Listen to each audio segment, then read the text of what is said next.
પંચમહાલમાં મારામારી બાદ યુવકના મોતને લઈને રોષ, ગ્રામજનોએ ઘોઘંબા પોલીસ સ્ટેશનનો ઘેરાવો કર્યો। મોટી સંખ્યામાં ગ્રામજનોએ હોબાળો મચાવ્યો। પત્નીને મેસેજ કરવા મુદ્દે મારામારીમાં મોત થયું હતું। કેમ મેસેજ કરે છે કહેવા બે લોકોએ હુમલો કર્યો હતો। બચવા ભાગતી વેળા ધાબા પરથી તે પડી ગયો હતો।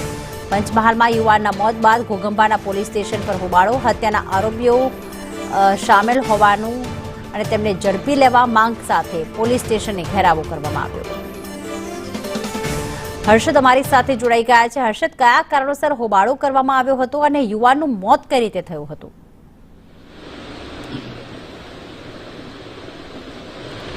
જે પ્રીતિ, ઘોઘંબા તાલુકાનું દાઉદરા કરીને એક નાનકડું ગામ છે। આ ગામની અંદર એક યુવકે કોઈ એક અન્ય યુવાનની પત્નીને કોઈ મેસેજ કરતા આ બાબતે મામલો વિચર્યો હતો અને જેની પત્ની હતી એ વ્યક્તિ એના સાથીદારો સાથે આ યુવકના ઘરે હુમલો કર્યો હતો અને એ દરમિયાન જે યુવક હતો એ ધાબા પર હતો અને ત્યાં એને લોખંડની પાઇપ મારીને હાથ તોડી નાખ્યો। ત્યારબાદ વધુ માર મારવાની કોશિશ કરતા એ યુવક ભાગવાની કોશિશ કરતા ધાબા પરથી પટકાયો હતો અને ત્યારબાદ પણ પટકાયેલા યુવક પર આ લોકોએ માર મારવાનું ચાલુ રાખતા ગંભીર રીતે ઘાયલ યુવાનને વડોદરા ખાતે સારવાર અર્થે ખસેડાયો હતો, જ્યાં સારવાર દરમિયાન તેનું મોત થયું હતું।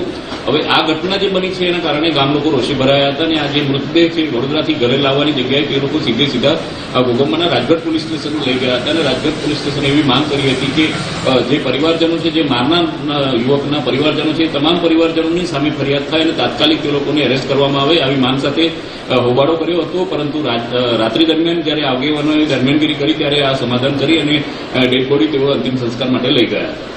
આભાર તમામ વિગતો માટે।